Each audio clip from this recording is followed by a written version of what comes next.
안녕하세요. 저는 30대 직장인입니다. 이곳에서 많은 분들의 사연을 들으면서 놀라기도 하고 웃기도 하며 마음속 상처를 치유했어요. 저와 비슷한 고민을 하시는 분들에게 조금이나마 위로가 되실까 싶어 이렇게 사연을 적어보게 되었습니다. 몇 년 전까지만 하더라도 저에게는 남편이 있었어요. 남편은 진취적이고 적극적인 사람이었고 성공을 위해 정말 열심히 일하는 노력형인 사람이었습니다. 행복을 위해서 노력하는 줄 알았지만 사실 남편은 인생에서 돈이 가장 중요한 사람이었어요. 그러다 보니 세상에서 제일 좋은 사람은 돈이 많은 사람이라 생각을 했죠. 남편뿐만 아니라 시댁 식구들 모두 그런 성격을 가지고 있었는데 그러다 보니 저보다 일찍 결혼을 했던 동서는 시댁에서 많은 사랑을 받았습니다. 동서는 화장품을 판매하는 사업을 했었는데 생각보다 판매가 잘 돼서 거의 시댁 식구들을 먹여 살릴 수 있을 정도였어요.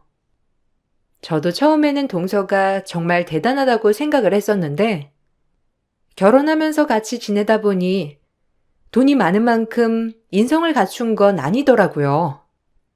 결혼 전 다 같이 모여 인사하는 식사 자리에서도 시댁 식구들은 정식 인사 자리임에도 저보다도 동서를 챙기기 바빴어요. 시연아, 이것 좀 먹어봐라. 이게 참 맛있네. 시연이 입맛에 꼭 맞을 것 같아. 요새 일이 참 바쁘지? 이렇게 형님 소개하는 자리에 함께 해줘서 고맙다. 바쁠 텐데 신경 쓸 것도 많은 애가 그래도 가족 행사라고 참석을 해주니 내가 너무 고마워. 은주는 시연이 처음 보지? 우리 둘째 며느리란다. 우리 집 기둥이야. 둘이서 사이좋게 잘 지냈으면 좋겠네. 은주는 형님이라고 형님 노릇하지 말고 시연이가 먼저 결혼했으니 잘 따라주었으면 좋겠다. 어머님도 참, 그래도 형님이시잖아요. 형님, 잘 부탁드려요. 그나저나 식사 자리 좋은 거 찾으셨으면 저한테라도 물어보시지. 여기는 좀 퀄리티가. 그래도 첫인사 자리인데 신경을 좀 쓰시지 그러셨어요. 어쨌든 이런 거 다음에는 저한테 물어보시면 제가 정말 괜찮은 곳 소개해 드릴게요. 아주버님이 어떤 분이랑 결혼하실까 궁금했는데 딱 결혼 상대 데리고 오셨네요. 저번에 제 친구 소개해 줬을 때는 연애하긴 좋은데 결혼 상대는 아니라고 하시더니만. 아주버님이 어떤 말 하셨는지 알겠어요. 그죠, 재수씨? 원래 남자는 연애랑 결혼은 따로 생각해야 돼요. 연애할 때야 몸매 좋고 매력적인 여자가 좋지만 결혼할 때는 솔직히 좀 안정감 드는 여자가 최고잖아요. 거기에 딱 맞는 여자 내가 만났지 뭐예요. 그래도 진짜 착하고 착실한 사람이니까 다들 잘 부탁해요. 은주야, 우리 집은 이렇게 화목해. 자주 식사 자리도 만들어 같이 모이기도 하고 잘 지내고 있어. 우리 재수씨는 진짜 쿨해서 너랑도 잘 지낼 수 있을 거야. 맞아요. 제가 좀 쿨한 편이죠. 근데 회사 다닌다고 했었죠? 형님 어디 다니고 있어요? 근데 회사 다니면 나중에 아이 낳을 때는 어떻게 해요? 아니, 저는 사업하는 사람이라서 그런 거 잘 몰라서요. 제가 사회생활을 사업으로 시작해가지고 회사 생활은 잘 몰라요. 친구들한테 들어보니까 월급도 생각보다 많지 않더라고요. 그래가지고 어떻게 아이는 낳나 몰라요. 형님도 자녀 계획 있으세요? 아, 그냥 중견기업 회사 다니고 있어요. 아직은 예비신랑이랑 아이 계획은 없고 결혼하고 신혼생활 좀 즐기다가 아이 계획하려고요. 아직은 좀 이른 것 같고 저희도 준비해서 아이 가지려고 하고 있어요. 사업하시면 바쁘시겠네요. 저도 들어보니까 주변에서도 많이 가는 곳이더라고요. 제 지인들 중에서도 시연시내 화장품 쓰는 사람들 많거든요. 그죠? 제 사업이 좀 잘 되는 편이죠. 이제는 뭐 입소문 타고 오시는 분들도 많고 굳이 홍보하지 않아도 찾으시니까 잘 되니까 뭐 월급쟁이 푼돈은 부럽지도 않더라고요. 주변에서 그래도 사업하는 거 불안하지 않냐고 하는데 뭐 전 알아서 잘 되니 그 푼돈 받으면서 하루 종일 회사에 얽매이는 것도 별로인 것 같아요. 어쨌든 형님은 그게 맞으시니까 회사 다니시겠지만 전 푼돈 받고는 못 살겠어요. 그래. 둘째는 배포가 큰 아이라서 큰 물에서 놀아야지. 작은 회사에서 널 어떻게 감당하겠니? 은주야, 우리 둘째가 말이다. 매달 나한테 용돈을 얼마나 많이 주는지 아니? 둘째 아들도 회사 다니다가 사업 잘 되니까 그만두게 해서 집안 살림만 하게 해줬지 않니? 얘가 우리 집에는 복덩이야. 우리 큰 며느리도 복덩이가 되어주면 좋겠네. 사업 부심으로 저를 깔아뭉개는 동서의 언행에 불쾌감을 느끼기도 했지만 그런 것을 제외하고는 시부모님께서도 저에게 어떠한 터치도 없으셨고 남편도 저에게 잘해주었기 때문에 결혼을 하게 되었어요. 결혼하고 나서도 종종 시댁 식구들과 만났지만 돈으로 사람을 무시하는 것을 제외하고는 시집살이가 없었죠.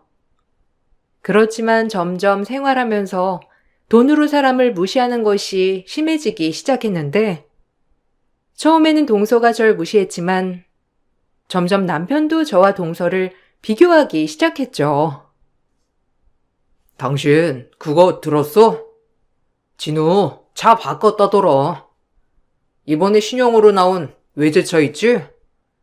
내가 그때 꼭 사고 싶다고 했던 거. 우리는 그거 한 달 내는 돈도 후들후들해서 구경도 못했는데 진우 이번에 그걸로 바꿨더라. 재수씨가 바꿔줬대.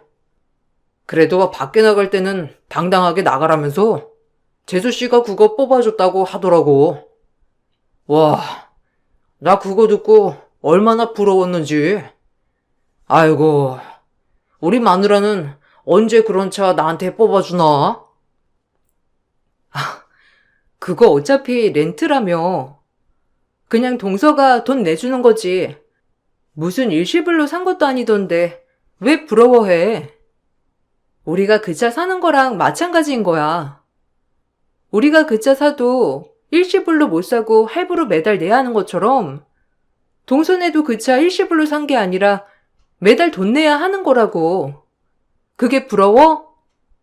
그리고 부러우면 나한테 사달라고 하는 게 아니라 당신 능력으로 사야지. 왜 나한테 그래?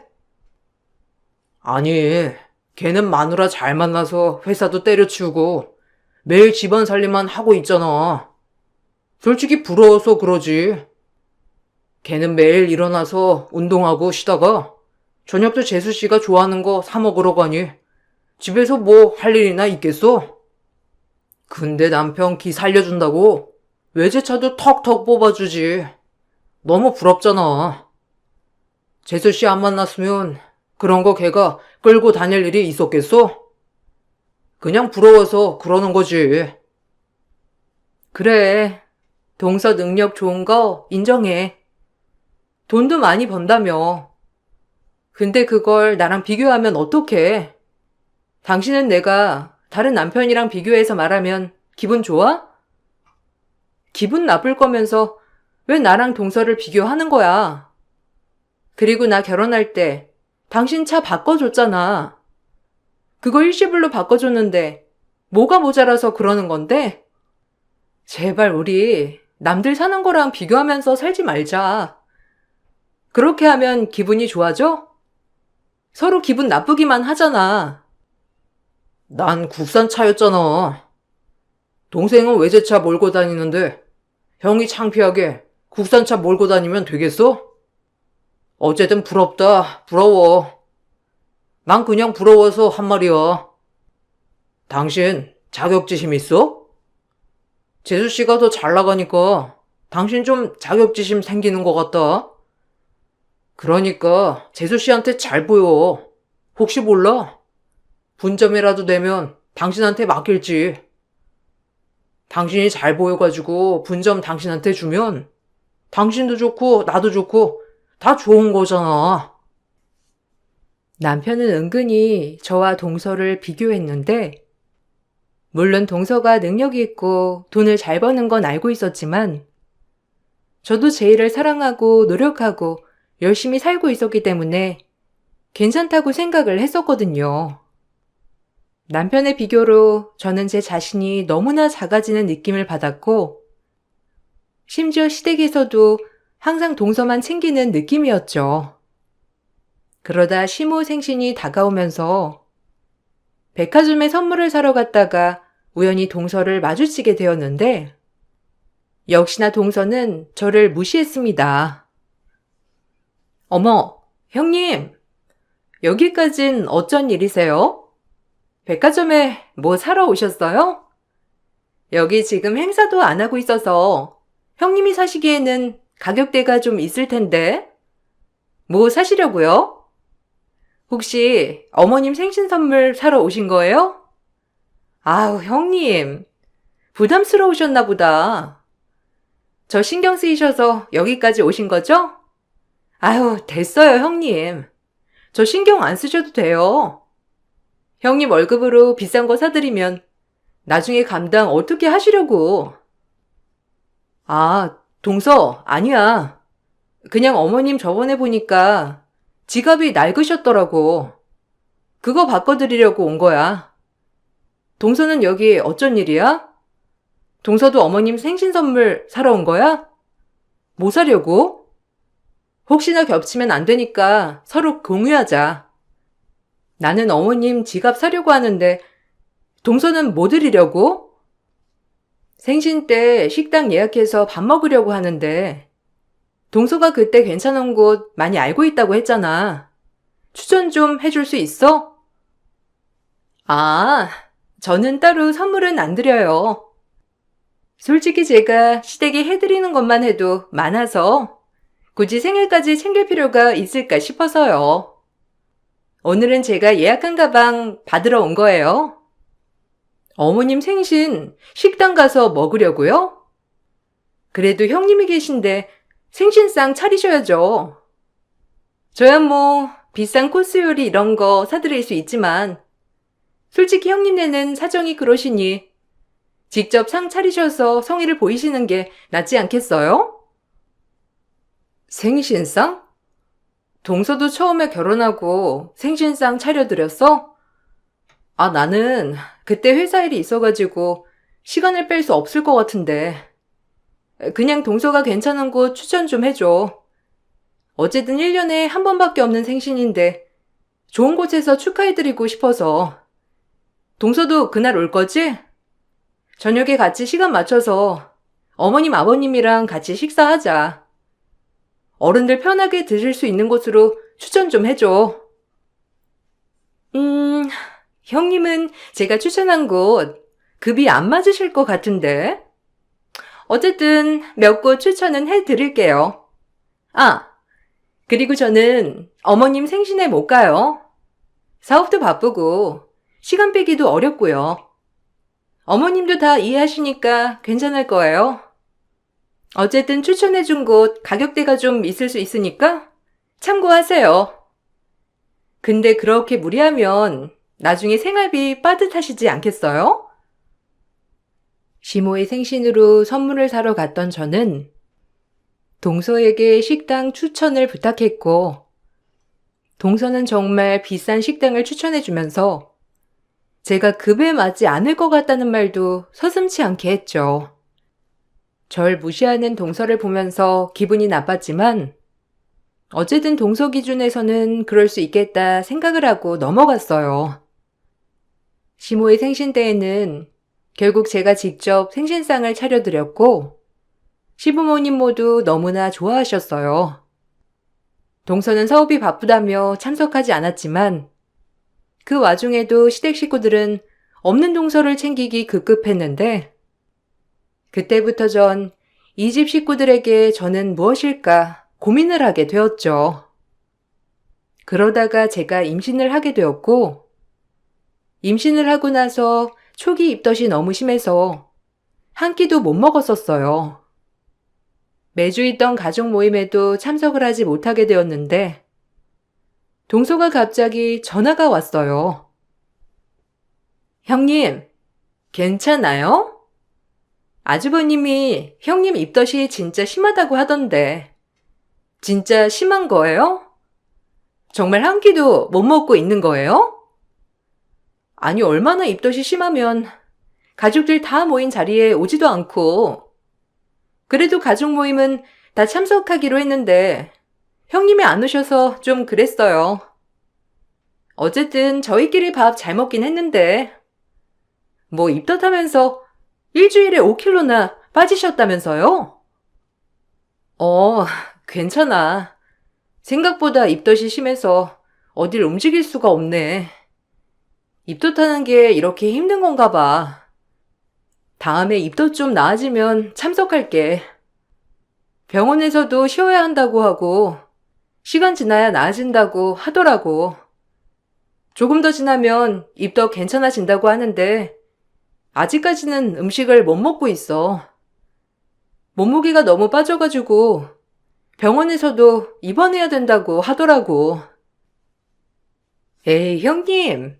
제 주변에서도 임신해서 입덧 심한 사람들 있었는데 다 금방 괜찮아지던데요?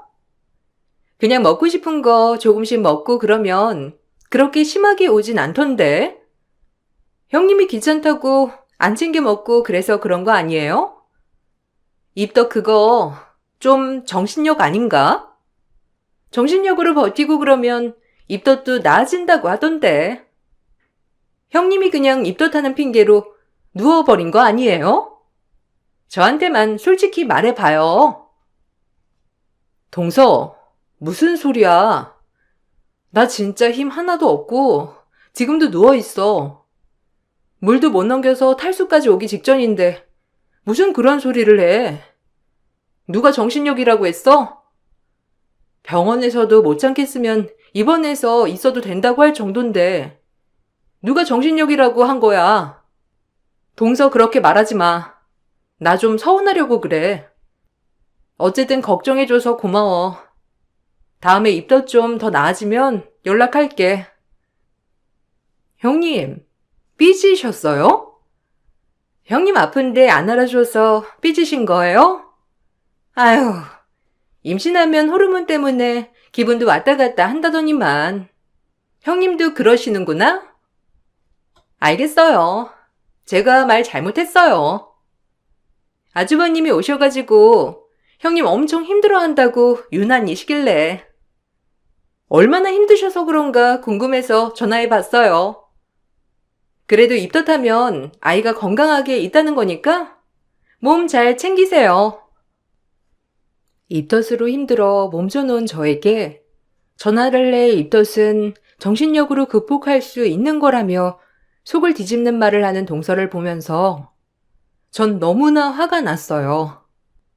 그렇지만 싸울 힘도 없어서 그냥 피해버렸고 시간이 지나면서 입덧은 점점 나아지기 시작했어요.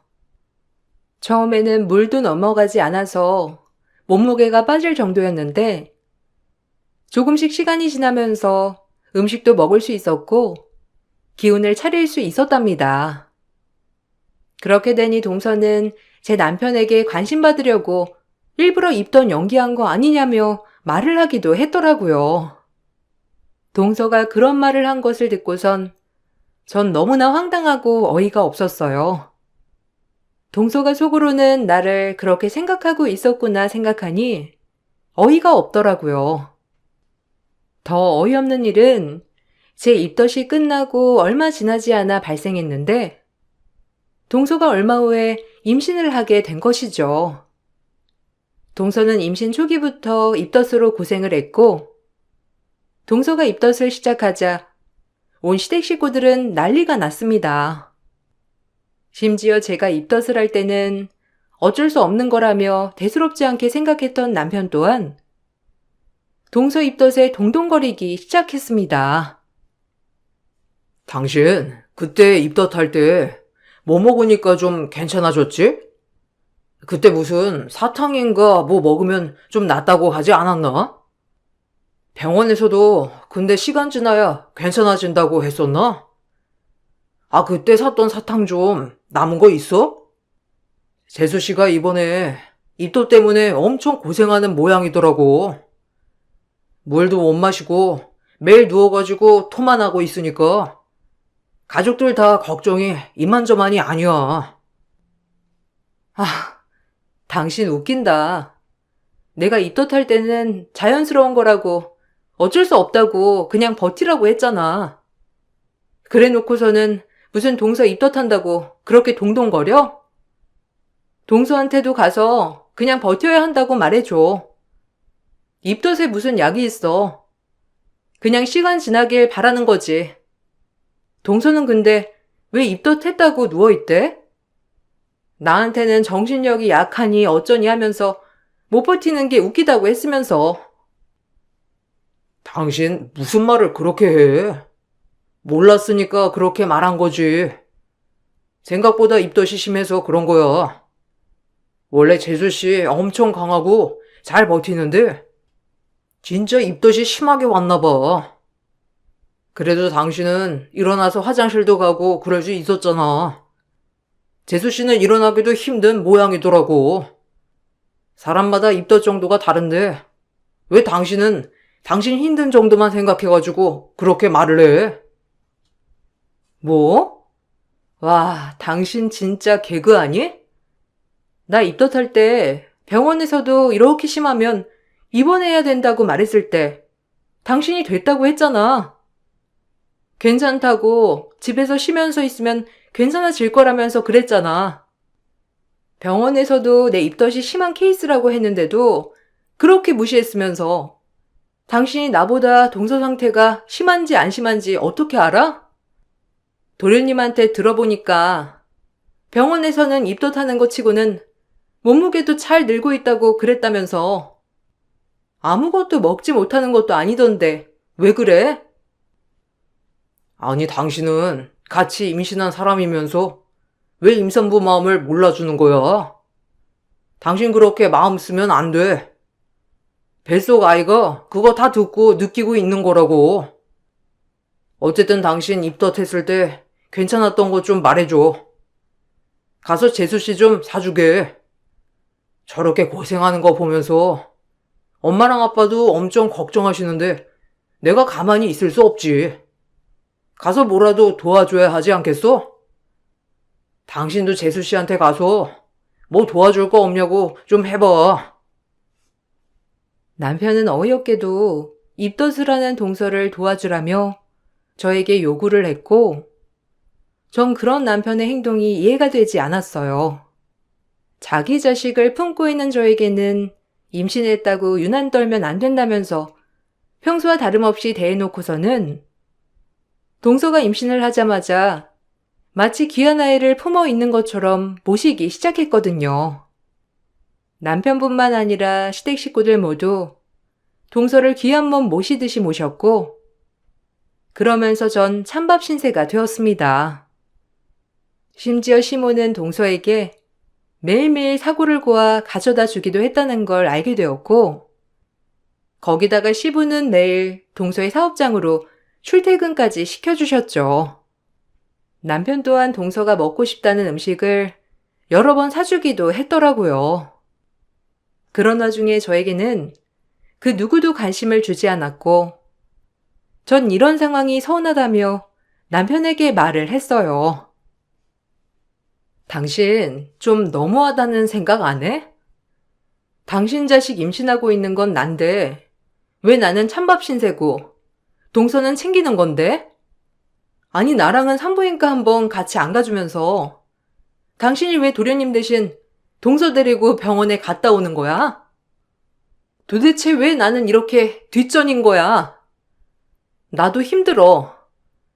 나도 임신하고 자꾸 땀나고 더워서 힘들고, 대중교통 타고 출퇴근하는 것도 지치고, 일하고 들어와서 집안일 하나부터 열까지 다 해야 하는 것도 힘들다고.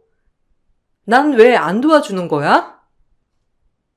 아휴, 당신이 애야? 애도 아니고 스스로 할 수 있는 거잖아. 그리고 재수 씨는 당신보다 어리고 사업하느라 원래 생활 패턴도 일정치 않은데 임신까지 하니까 힘들어서 그냥 도와주는 거야. 당신은 아침에 나가서 저녁에 들어오고 맨날 똑같잖아. 그렇다고 당신이 회사에서 스트레스 받는 일이 뭐가 있어? 당신 회사에서도 당신 임신했다면서 많이 배려해 준다며. 그 정도면 당신 변한 거 아니야? 아니, 나도 임신했잖아. 회사에서 배려해주는 건 회사에서 해주는 거지만, 정작 날 챙겨야 하는 건 당신 아니야? 솔직히 당신 임신하고 나서 날 챙긴 적도 없고, 회식이란 회식은 다 다니고, 뭐 먹고 싶다고 하면 임신해서 배 나온 여자들 보기 싫다면서 식단 관리하라고 잔소리나 했지. 동서처럼 뭐 사다 준 적이나 있어? 그래 놓고서는 왜 내가 철없이 징징대는 걸로 대해? 아니, 그게 철없는 게 아니면 뭔데? 내가 뭘 못해줘서 그래? 당신 임신해서 자는 거 불편할까봐 나 바닥에서 자잖아. 그리고 당신 힘들까봐 저녁도 먹고 들어오고, 회식했을 때도 당신 깰까봐 작은 방에 가서 자고, 내가 배려란 배려는 다 해주고 있는데 무슨 소리를 하는 거야? 그리고 재수 씨는 재수 씨 외벌이라서 먹고 싶은 거 있어도 돈 아끼느라 잘 못 먹어서 내가 사다 주는 거지. 동생이 일을 안 하니까 걔가 사다 줄 수 없잖아.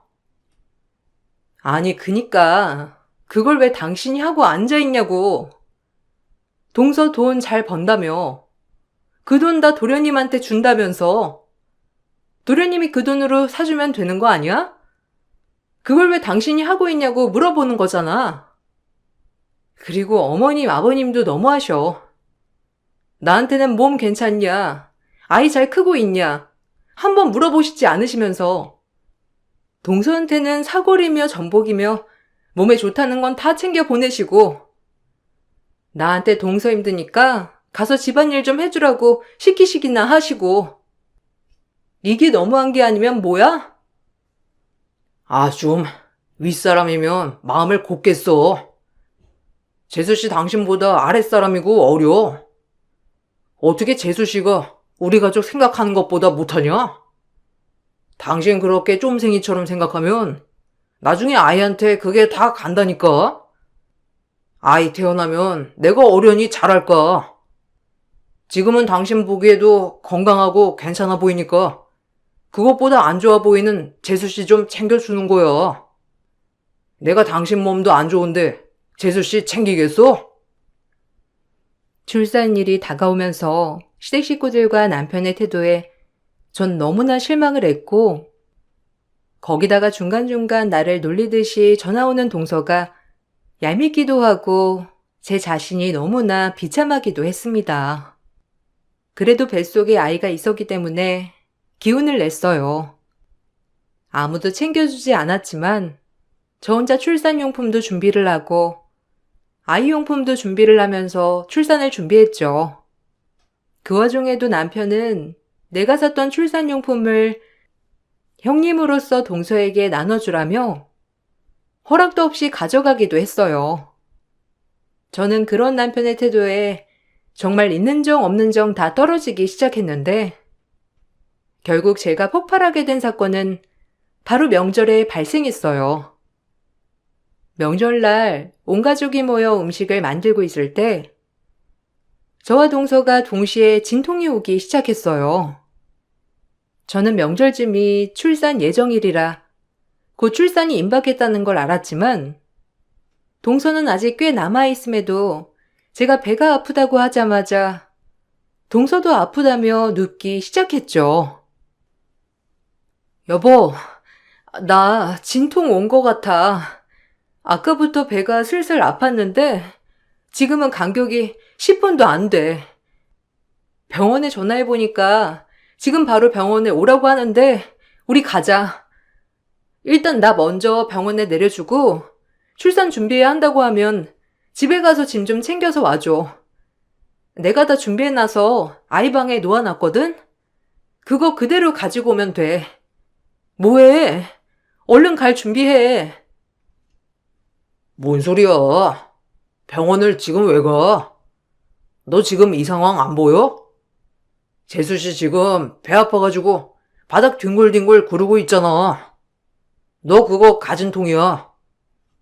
저번에도 배 아프다고 해서 병원 갔더니만 가진통이었잖아. 너는 좀 이상한 거에 꽂혀가지고 말하더라. 네가 보기에도 재수 씨가 더 아픈 거 같지 않아? 그리고 너까지 가면 저는 누가 붙여? 너 깨병 부리지 말고 여기서 전 붙이고 있어. 나 재수 씨 데리고 병원 금방 갔다 올 테니까.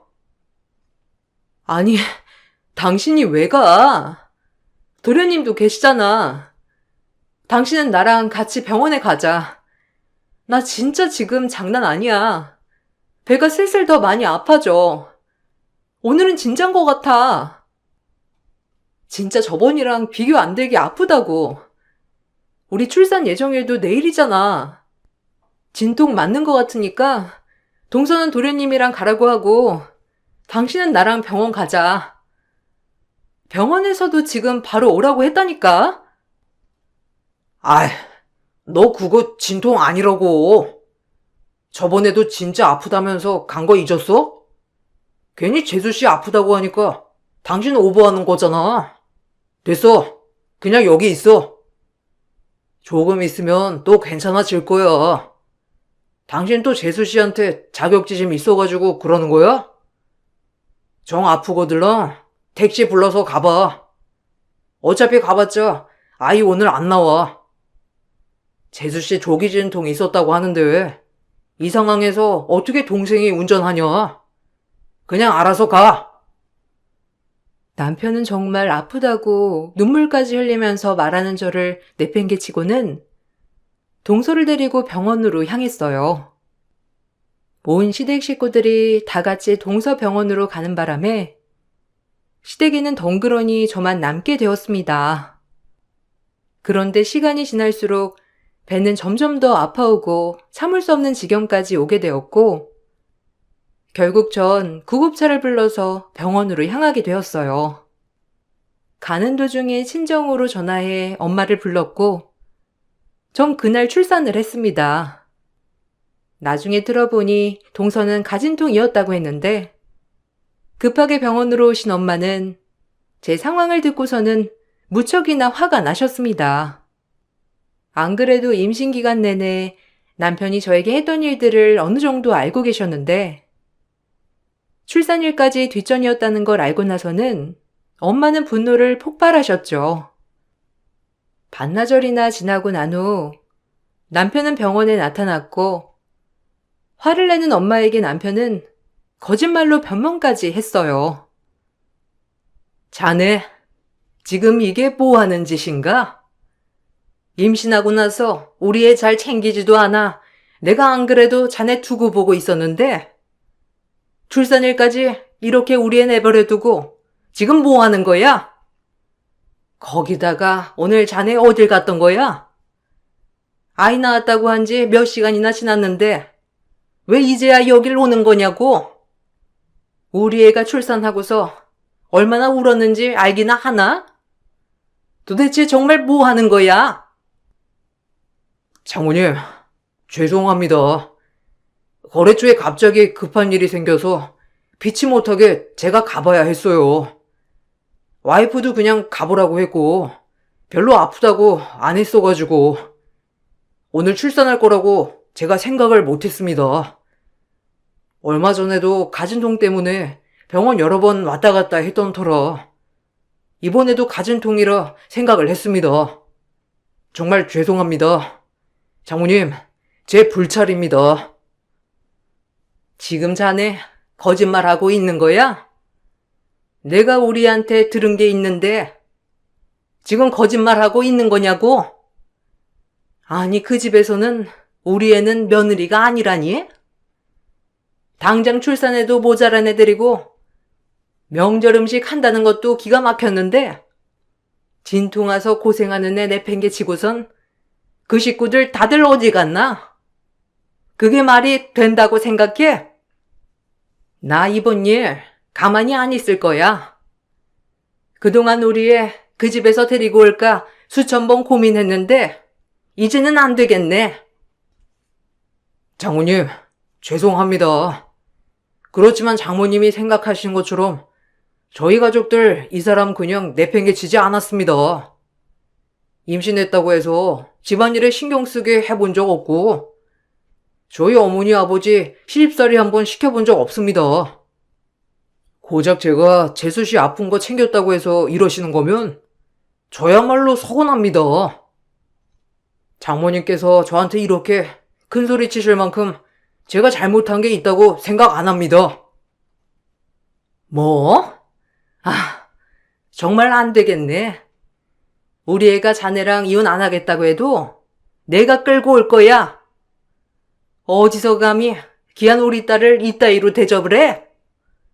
내가 가만히 있을 줄 알아? 귀한 우리 딸을 데리고 갔으면 귀한 대접을 해줘도 모자랄 판국에 찬밥 신세라니. 자네랑 더 이상 할 말 없네. 그렇게 잘못한 게 없다고 생각하면 앞으로 어떻게 되는지 두고 보게. 엄마는 남편의 당당한 태도에 더욱 화가 나셨고 저도 남편과 더 이상 살고 싶은 생각은 없었지만 친정에서는 저보다 더 화가 나셔서 어떤 일이 있어도 이혼을 시킨다고 하셨죠. 전 친정의 도움으로 남편과의 이혼을 준비했는데 이혼을 준비하면서 제가 몰랐던 것들이 하나둘씩 밝혀지기 시작했습니다. 알고 보니 동서의 사업은 시댁 식구들의 돈이 모두 들어간 상태였어요. 즉 시댁 식구들의 사업 투자로 동서가 사업을 하게 된 것이고 그게 잘 됐던 것입니다. 물론 사업 명의가 동서 이름으로 되어 있으니 그동안 돈줄을 쥐고 있었던 건 동서였고 그러다 보니 시댁 식구들은 자연스럽게 동서를 우대해 줬던 것이죠. 또 하나 알게 된 것은 그동안 엄마가 남편의 부탁으로 큰 거래를 해주고 있었다는 것이었습니다. 몇 년 전부터 동선의 사업은 판매가 잘 되지 않아서 어려운 상황이었어요. 연애를 할 때부터 남편은 저 몰래 따로 엄마를 만났고 동서가 팔고 있는 화장품을 소개해주면서 엄마는 아는 지인분과 연결을 해주며 거래를 체결시켜주기도 하셨어요.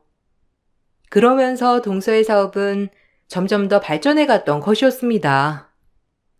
엄마는 남편의 사업이라고 생각해 연결을 해준 것이었지만 나중에 그것이 동서의 사업이라는 걸 알고 나서는 크게 분노하셨고 그 후 엄마는 거래를 모두 끊으면서 그 소문을 들은 다른 거래처도 거래를 중단했어요.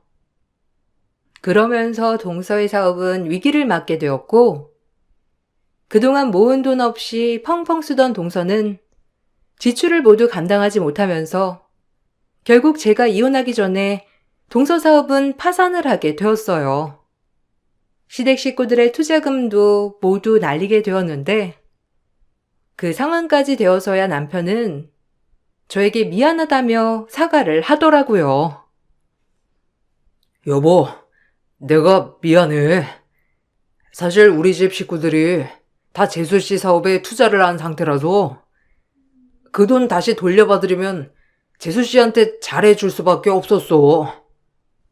정말로 당신보다 재수 씨가 소중해서 했던 행동은 아니야. 당신한테 정말 미안하게 생각해. 나한테 한 번만 기회를 줘. 나 진짜 정신 차렸어. 나한테 정말 중요한 게 뭔지 알게 됐어. 이혼만 제발 하지 말고 나한테 기회 한 번만 줘. 당신은 고작 몇 천만 원에 나랑 자식을 버렸어. 투자한 돈이 귀중했으면 동서한테도 잘해주지만 나한테도 잘해줄 수 있었잖아. 근데 당신은 나한테 한번 잘해준 적 없었어. 난 항상 뒷전이었고, 날 생각하는 사람 한 명도 없었지.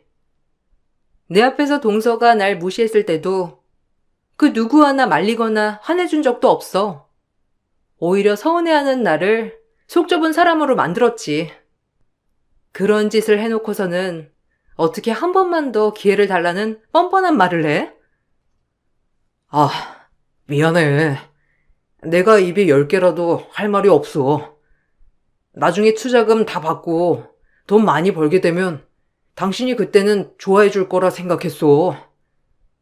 근데 재수 씨 사업이 별로 좋지 않았고, 거기다가 사업이 잘 될 때는 재수 씨가 돈을 주지 않아서 돈을 받으려면 잘해줄 수밖에 없었어. 우리 가족들 다 마찬가지였어. 내가 정말 미안해. 앞으로 정말 잘할게. 아니, 앞으로 기회는 없어. 당신이랑 나랑은 앞으로가 이제는 없어. 이젠 우린 남이야. 어쩔 수 없이 아이가 있어서 당신이랑 완전히 끊을 수 없다는 게 너무나 이통한데, 아이가 있을 뿐이지 당신은 이제 나랑 아무 상관없는 사람이야. 이혼 합의 안 해주면 소송할 거야. 당신 나 몰래 시댁 식구들한테 대출받아서 돈 빌려줬던 거, 위급한 상황에 날 챙기지 않고 방임했던 거, 그거 다 이혼 청구할 수 있다더라. 끝까지 이혼 합의 안 해주면 소송할 거니까 그렇게 알아. 남편과의 이혼을 준비하면서 그동안 남편은 시댁 식구들에게 대출을 받아 돈을 빌려줬다는 사실을 알게 되었어요. 이 모든 사실들을 종합해 저는 남편에게 이혼을 청구했고, 그렇게 전 남편에게 위자료를 받고 헤어지게 되었어요. 매달 양육비를 받으면서 지금은 친정에서 아이와 함께 지내고 있죠. 남편은 매일매일 집에 찾아와서 미안하다며 사과를 하고 있지만 엄마가 그때마다 소금을 뿌려 쫓아내고 있습니다. 동서는 제가 출산하고 난 후 몇 달 후에 출산을 했는데, 산정검사할 때는 정상이었는데 아이가 하필 다운 증후군으로 태어나서 엄청나게 고생하고 있다고 하더라고요. 밤낮으로 울어대는 통에 살고 있는 집에서도 항의 전화가 와 이사를 가야 했다고 해요. 거기다가 명절날 전 구급차를 타고 산부인과에 갔지만 남편은 동서를 데리고 산부인과에 갔던 게 동네에 소문이 나면서 동서 자식이 우리 남편 자식이 아니냐는 소문도 나버렸더라고요. 결국 시댁 식구들은 이 소문에 모두 다 뿔뿔이 흩어져 이사를 갔습니다. 벌써 이혼을 한 지 2년이 지나갔고, 남편은 계속해서 사과를 하며 합치기를 원하지만 저는 절대로 그럴 생각이 없어요. 워낙 임신했을 때 스트레스를 많이 받아 아이가 예민하면 어쩌지 걱정을 했지만, 걱정과 달리 아이는 너무나 순하고 착하게 잘 크고 있답니다. 앞으로는 저와 아이를 위해서 행복하게 잘 살아보려고요. 제 긴 사연을 들어주셔서 감사합니다. 여러분들도 늘 자신을 소중하게 여겨주는 사람들과 행복하시길 바랄게요. 안녕하세요. 저는 울산에 살고 있는 40대 중반 여자입니다. 제가 여기에 사연을 신청하게 될 거라곤 생각 못 했는데 시댁에서 있었던 일들이 너무 어이가 없어서 글을 쓰게 되었네요. 정말 그동안 몸 부서져라 시모 밑에서 15년 동안 죽어라 일만 해왔습니다.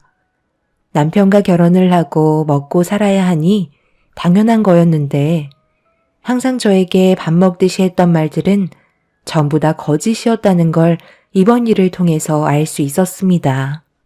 어느 날 시모가 가족 모두를 한자리에 모으셨고 중대 발표를 하셨어요. 저는 시모의 입에서 나온 말을 듣는 순간 엄청난 충격을 받고 말았습니다. 남편도 입을 다물지 못했죠. 그동안 너희들이 회사를 위해 얼마나 많은 노력을 했는지 충분히 잘 알고 있다. 솔직히 나는 집안의 기둥이 사고로 세상을 떠나게 되면서 힘들게 일궈온 회사도 무너지는 줄로만 알았어.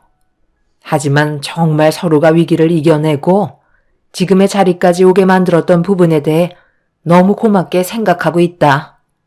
나도 이제 어느 정도 안심이 되고 몸도 많이 약해져서 대표 자리에서 물러날까 생각 중인데 오랜 시간 동안 너희들이 일하는 모습을 봐온 결과 내 자리를 물려받을 적임자를 결정하게 되었고 장기적으로 봤을 때 회사를 이끌어갈 경영자는 막내 아들과 며느리가 적합하다고 결정을 내리게 되었단다. 당연히 큰아들과 큰며느리는 이 부분에 대해 불만을 가질 수도 있을 텐데 한 가지만 본 것도 아닌 여러 가지 차질들을 확인하고 판단한 거기 때문에 불만은 제기하지 말고 받아들여줬으면 좋겠구나. 뭐라고요? 지금 이 회사를 동생한테 맡기겠다는 거예요? 어머니, 이게 지금 말이 된다고 생각하세요? 그동안 저랑 이 사람이 얼마나 오랜 시간 동안 몸담고 살았는지 아시면서 그런 말이 나와요? 너희들은 전문적인 지식이 많은 건 아니잖아. 그저 몸으로 때우는 일들만 주로 해왔고 네 동생이랑 막내 며느리는 대학도 나와서 금방 치고 올라올 수 있는 자질을 보고 판단한 거라고. 아무리 막내가 회사에 뛰어든 지 5년밖에 안 됐어도 앞으로 장기적으로 봤을 때 너희들보다 더 현명한 판단과 함께 이 회사를 더욱더 크게 만들 수 있는 잠재력이 충분하다는 걸 보고 결정했는데 엄마 마음 이해해주지 못하는 거야? 너희들보다 펜을 더 굴려봤으니 두말할 것도 없잖아. 그래서 지금 서방님한테 경영권을 물려주시겠다는 거예요? 그럼 그동안 저희한테 뭐하러 그런 얘기를 하셨어요?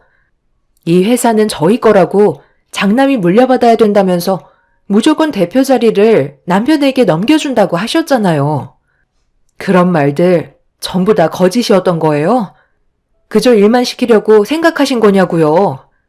그리고 어떻게 이런 중요한 결정을 어머님 혼자 판단하실 수가 있으세요? 이 회사를 이끌어가는 건 정말 중요한 문제라고요. 이 사람이 고등학교 졸업하자마자 아버님과 함께 뛰어든 사업인데 당연히 회사에 경험이 많은 이이가 대표 자리에 앉아야 하는 게 맞는 거죠. 어떻게 5년밖에 안 된 서방님이 대표 자리에 앉을 수가 있는 건지 저는 전혀 이해가 되지 않아요. 사무실에서 펜만 굴리는 거와 현장을 직접 뛰면서 안팎으로 쉬지 않고 두 발로 뛰어다닌 저희 남편과는 비교 자체가 되지 않는다고요. 저는 무조건 반대합니다. 형님, 너무 극대노하시는 거 아니에요? 이 사람이 회사가 어떻게 돌아가는지 모르는 것도 아닌데 왜 경영권을 받으면 안 된다는 거죠? 저도 어머님 말씀처럼 충분한 자질이 있다고 판단되는데요. 아직 이 사람에 대해 제대로 아는 것도 없으시잖아요.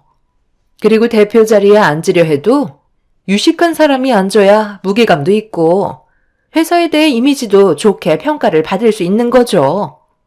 아주버님은 어차피 고졸이잖아요. 대졸과 고졸은 하늘과 땅 차이고 바라보는 시선 자체도 다른데 저희 회사 대표가 고졸이라는 걸 알면 직원들도 그렇고 우리와 거래하고 있는 거래처들은 물론 앞으로 추가적인 계약을 하게 될 고객들까지 전부 안 좋게 볼 거라고요.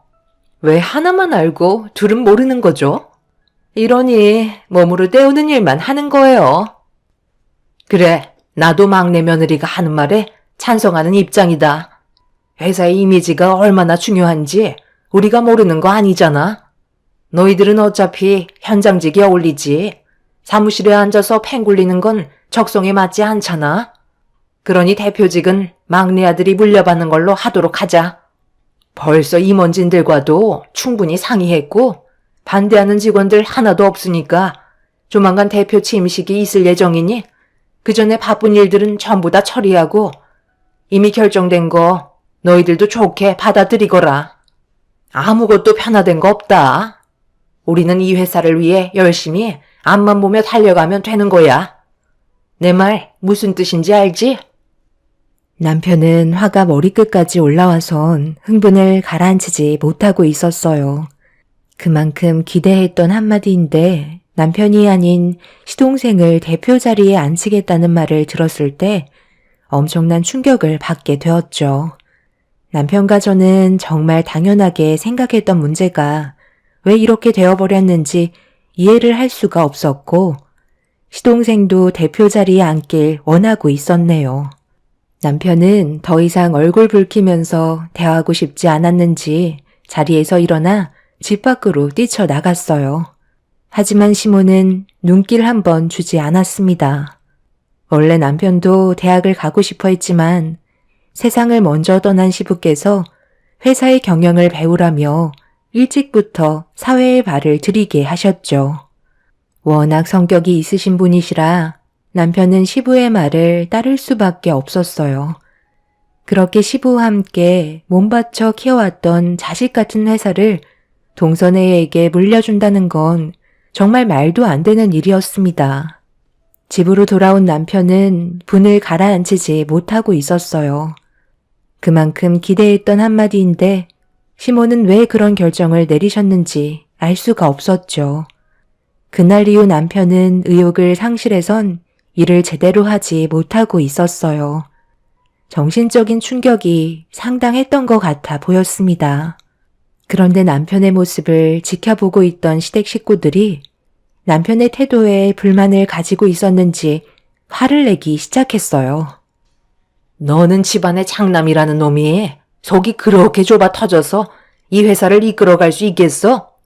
엄마가 동생에게 대표직을 물려줬다 해도 엄연히 너는 이 회사에 소속이 되어 있는 사람인데 일을 하겠다는 거야, 말겠다는 거야?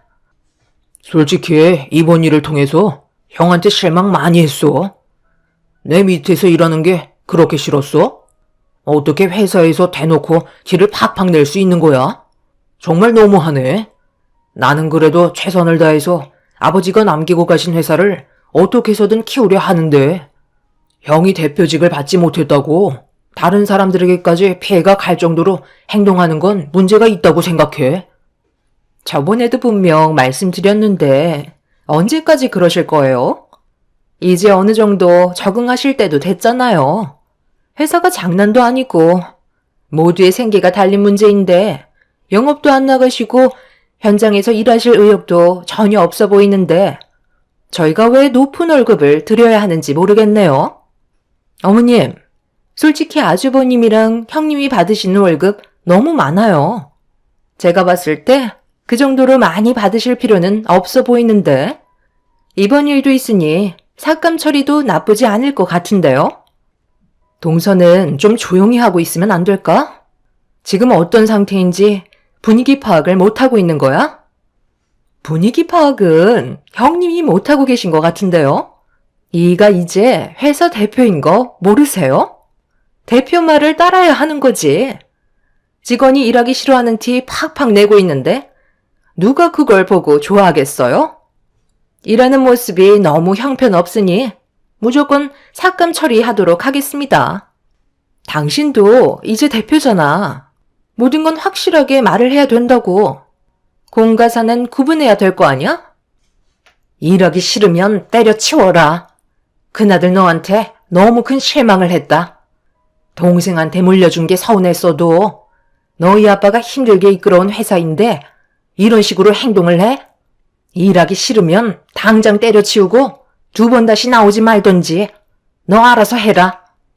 어머니, 정말 너무하시네요. 제가 그동안 어떻게 살아왔는지 뻔히 알면서 이런 식으로 저를 대하실 수 있어요? 이제 회사도 자리가 잡혔으니 저는 필요 없다는 건가요? 동생이 회사를 운영한다고 해서 모든 걸 다 알고 있는 건 아니잖아요. 사무실에만 박혀 있어서 펜만 굴리는 게 대표는 아니라고요. 그리고 고등학교 졸업한 게 어때서요? 지금까지 회사 운영하는데 한 번도 문제가 된 적은 없었어요. 겉모습만 중요한 회사는 결국 무너지게 되어 있다고요. 내실부터 탄탄해야 회사가 오래 간다는 거 모르세요? 솔직히 제가 지금 보이는 태도가 당연한 거 아닌가요? 이 사람도 제 옆에서 15년을 넘게 회사에 몸바쳐 살아왔었다고요. 그런데 재수 씨는 회사에 와서 한 게 뭐가 있어요? 고작 직원들과 농담 따먹기 하고 커피 몇 잔 날라주는 것 말고는 사무실에서 손톱만 깎고 있잖아요. 뭘 얻어 드셨는지 모르겠지만 이렇게 하는 건 정말 이 회사가 무너지게 하는 지름길이라고요. 누구보다 진심인 제가 대표 자리에 앉는 게 회사를 살리는 방법이에요. 그건 너 생각이잖아. 나는 그동안 너희가 일할 때 놀고 먹었니? 나도 회사 밥 지금까지 똑같이 먹었고 누구보다 돌아가는 상황 잘 알고 있다. 나는 막내가 운영하는 방식이 마음에 들고 전문적인 지식도 훨씬 많아서 결정을 내린 거야. 대표가 현장에 나가면 뭐해? 어차피 직원들이 전부 다 알아서 처리할 문제인데 여기 직원들도 최소 10년 동안 함께 일해온 사람들인데 그런 거 하나 모르려고? 대표는 두 발로 뛰는 게 아닌 뒤에서 직원들이 성장할 수 있게 도와주는 게 대표의 역할인 거야. 일하기 싫으면 당장 때려치우거라. 일할 사람들이 한두 명도 아니고 너희들 없어도 이 회사 잘만 굴러가니까 우리가 외원하면서 붙잡을 생각도 없다. 꼴에 자존심은 있어가지고 동생이 대표 자리에 앉는 게 그렇게 배 아프니? 대표가 직접 현장에 뛰어들어야 직원들이 믿고 따라오는 거예요. 아무것도 모르는 상황에서 손가락으로 지시만 하면 분명 엄청난 리스크가 뒤따른다고요. 최소한의 피해를 막기 위해서는 누구보다 많은 걸 알아야 한다고요. 그렇게 잘 알고 계신 분이 대표 자리에 앉지 못하신 건 다 이유가 있지 않을까요? 열정만 가지고는 얻을 수 없는 것도 있는 거예요. 어머님이 항상 말씀하셨잖아요. 무식하게 몸으로 때우는 건 먼 미래를 봤을 때 비전이 없다고요. 회사의 경영은 타고나야지만 가능한 거라고요. 어머님은 이 사람의 재능을 본 거고 아주버님은 한계를 본 거죠. 동서의 말을 듣는 순간 저도 더 이상은 참을 수가 없어서 목소리를 높였고 회사 내부에 분열이 일어나기 시작했습니다. 결국 남편은 가족에게 받은 상처와 실망들 때문에 회사를 나오게 되었고 가족 누구도 남편을 붙잡지 않았어요. 저도 정말 서운했던 게 처음 남편과 결혼을 했을 때 가족 모두가 있는 자리에서 시모가 남편에게 했던 말이 있었어요. 시부의 뒤를 이을 사람이고 가족을 먹여 살려야 되는 막중한 책임이 있어서 제가 내조를 잘해줘야 한다고 했었죠. 그래서 저는 남편 옆에서 똑같이 일을 배웠고 눈이 오나 비가 오나 몸살이 나서 병원에 실려가도 항상 남편 옆에 붙어 있으려고 정말 많이 노력을 기울였습니다. 시부도 남편이 있어서 안심이 된다며 걱정을 덜으실 정도였죠. 하지만 시동생은 정반대였었어요. 노는 거 좋아하고 술과는 떨어질 수 없는 사이였습니다. 여자도 정말 많이 바뀌었고 항상 시동생만 보면 인상이 찌푸려질 정도로 막장 인생을 살고 있었죠.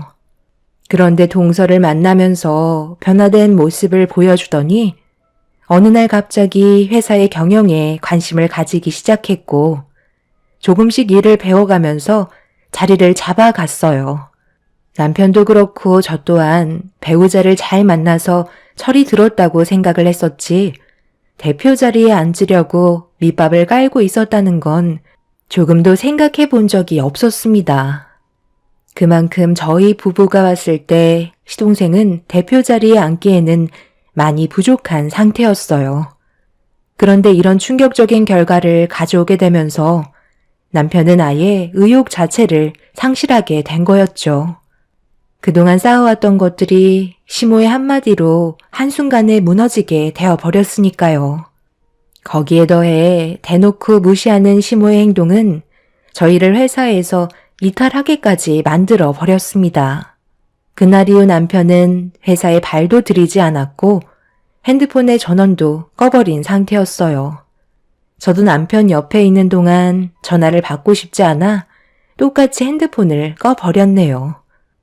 저희 부부는 그동안 제대로 된 개인 시간을 보낸 적이 손에 꼽을 만큼 없었기 때문에 이번 기회에 머리도 좀 식힐 겸 여행을 떠나려고 준비를 하고 있었습니다. 그런데 며칠이 지나고 시모가 저희 집에 찾아왔어요. 이유는 남편이 회사로 복귀했으면 좋겠다며 갑자기 부탁을 하셨죠. 꼭 이런 식으로 일을 벌여야 되겠니? 회사에서 너희들이 나가면 다른 직원들이 힘들어진다는 건 몰라? 전화는 왜 또 꺼놨어? 그래도 연락은 돼야 도움을 청할 거 아니야. 적어도 회사에서 나가려면 인수인계 정도는 해줘야 하는 거 아니야? 제가 분명 말씀드렸을 텐데요.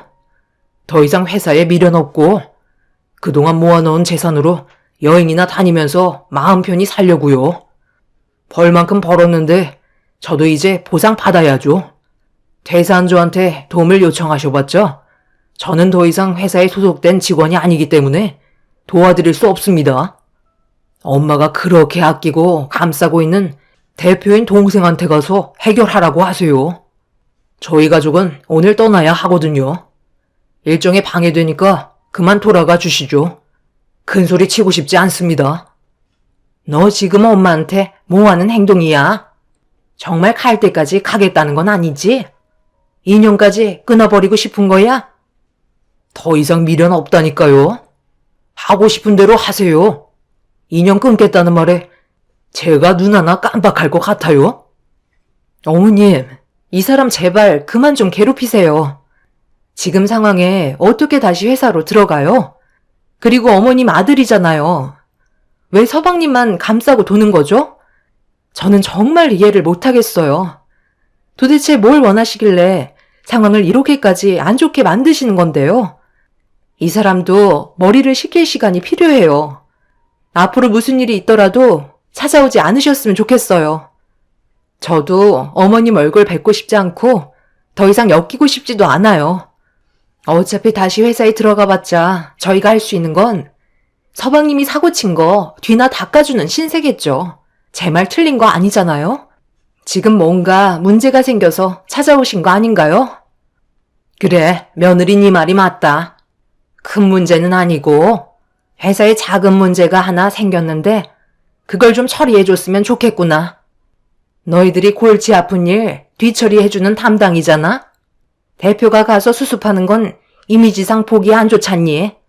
그러니 너희가 좀 나서줘라. 그렇게는 못할 것 같아요. 회사에 나올 때 저희는 조금도 관여하지 않기로 했어요.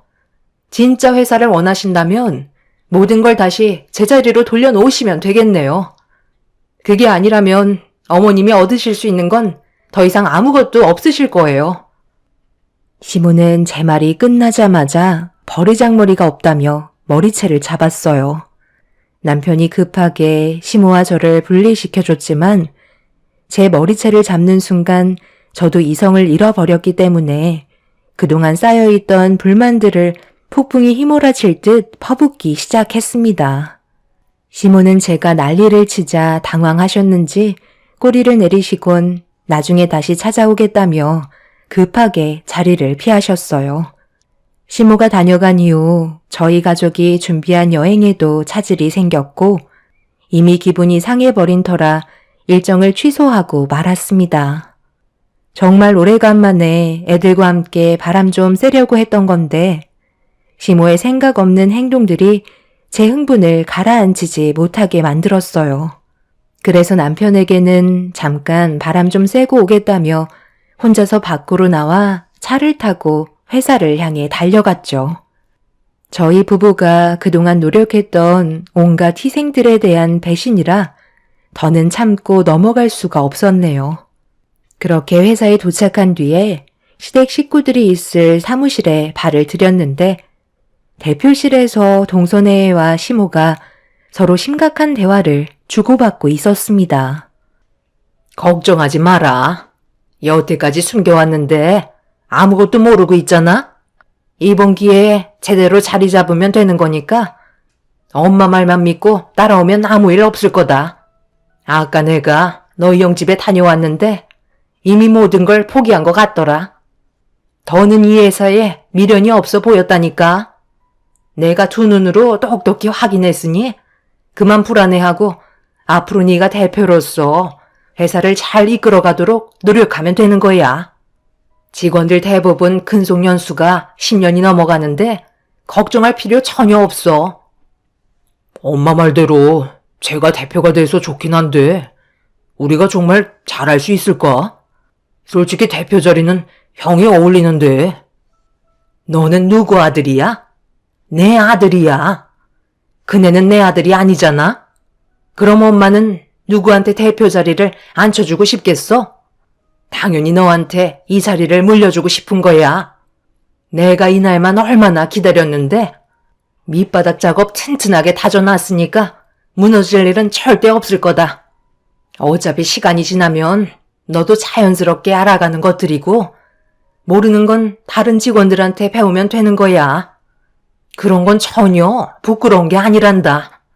어차피 직원들도 가정이 있고 당장 먹고 살아야 하는데 네가 대표 자리에 앉았다고 해서 달라지는 건 조금도 없으니까 안심하고 천천히 하나씩 배워나가자.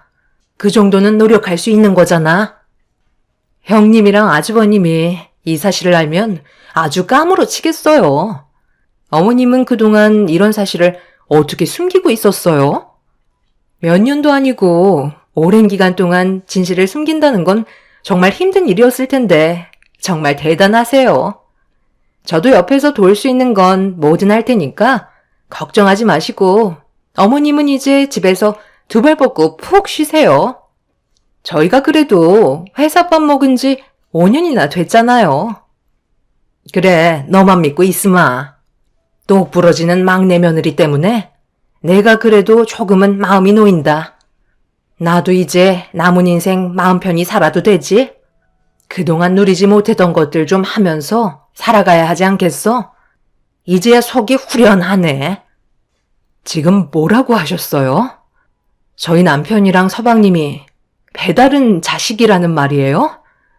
제가 분명 똑똑히 들었는데요. 이 사실을 그이는 모른다는 거네요? 어떻게 이런 중요한 사실을 여태까지 숨기고 있었던 거죠? 그럼 세상 떠나신 아버님도 이 사실을 모르시고 눈을 감으신 건가요? 이제 하나둘 이해가 되기 시작하네요. 왜 그렇게까지 무리하게 대표 자리에 앉히려고 하셨는지 확실하게 알 수 있을 것 같아요. 저는 오늘 주기로 듣게 된 진실을 저희 남편에게 전부 다 발설하고 모든 걸 바로 잡겠습니다. 어머님이 몇 시간 전에 저희 집에 찾아오셔서 난리를 쳤던 것도 저희가 현재 어떤 상태인지 확인해 보려고 찾아오신 거였어요. 이 사실을 다른 직원들도 알고 있는 건가요? 당장 그이한테 전화해야겠네요. 제가 핸드폰을 꺼내들자 시모와 동선애가 급하게 달려와 저를 붙잡았고 핸드폰을 뺏어들어 창문 밖으로 던져 버렸습니다. 시모는 절대 듣지 말아야 될 진실을 듣게 됐다며 저를 사무실에서 나가지 못하게 만들었어요. 회사가 떠나갈 정도로 난리를 치자 직원들이 웅성거리며 다가오더니 저희를 말리기 시작하고 있었죠. 시모의 계획을 알게 된 저는 그동안 꾹꾹 눌러왔던 분노를 터뜨리게 되면서 사업장을 뒤엎으며 저에게 달려든 동서와 시모의 머리채를 잡아 서로 앞뒤로 흔들며 머리가 한 움큼 빠질 정도로 만신창이로 만들어 버렸네요. 한 직원이 남편에게 전화를 했는지 저희가 몸싸움을 벌이고 있던 도중에 남편이 급하게 회사로 찾아왔어요. 시모는 남편의 얼굴을 보자마자 사색이 되어서는 움찔거리며 뒷걸음질 치길래 제가 남편에게 시모와 동선애가 나눴던 대화들에 대해 진실을 밝히려는 순간 입을 열지 못하게 동서가 제 입을 강타하게 되면서 그대로 쓰러져 입을 틀어막은 채 뒹굴기 시작했어요. 그리고 동서는 저에게 입을 다물라며 쓰러져 있던 저에게 달려들었죠. 남편은 동서를 발로 밀친 뒤 일으켜 세웠는데 말을 하기 힘들 정도로 고통이 몰려와 맨정신인 상태에서 서 있을 수가 없었어요. 그래도 할 말은 해야 할 것 같아 남편에게 힘겹게 제가 들었던 진실들에 대해 전달해 주었죠. 시동생과 남편이 배다른 사이라는 걸 알게 된 순간 얼굴 표정이 무서울 정도로 굳어지고 있었어요. 친엄마가 아니라는 사실도 충격이지만 시동생이 시부의 자식이 아니라는 건 더 큰 충격이었죠. 그동안 남편이 살면서 시동생이 시부의 친자식이 아니라는 걸 들은 적이 없었기 때문에 그에 따른 분노는 하늘을 찔렀습니다. 남편은 시모의 양 어깨를 잡은 뒤 무슨 일을 꾸미는 거냐고 앞뒤로 흔들며 화를 내고 있는데 갑자기 누군가 남편을 뒤돌려 세우더니 얼굴에 주먹을 날렸어요.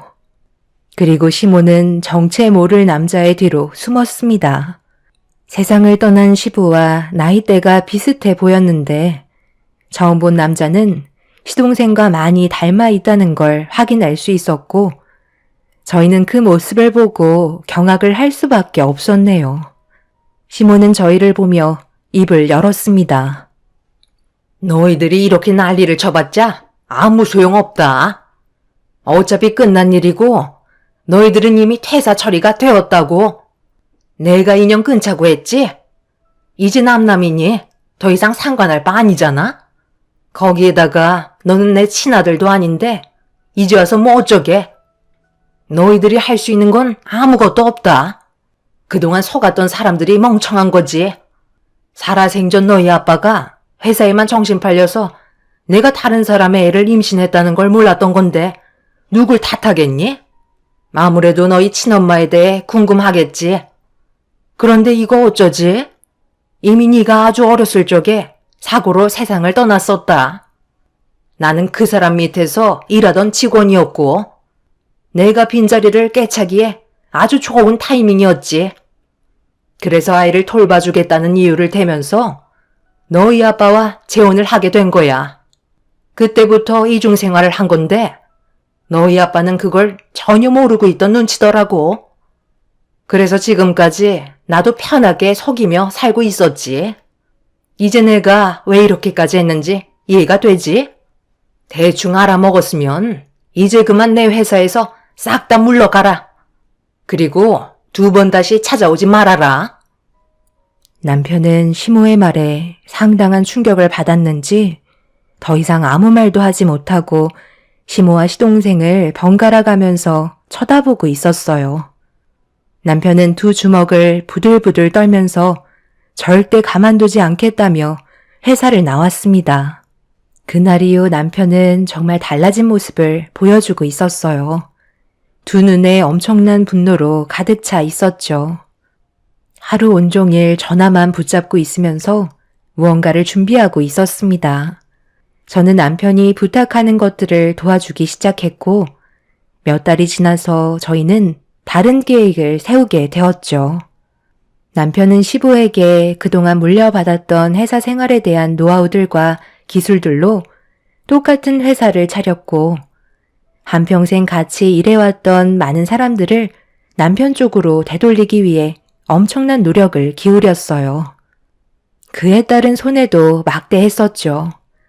그런데 시모와 동서내외의 이력들이 거래처 사람들과 소속되어 있던 직원들 사이에 입소문이 퍼지게 되면서 저희가 내쫓기게 된 상황에 대해 안타깝게 생각한 많은 사람들이 저희를 도와주겠다고 하나둘 모여들었고 시모의 회사에 있던 직원들도 저희 쪽으로 전부 이전이 되었습니다.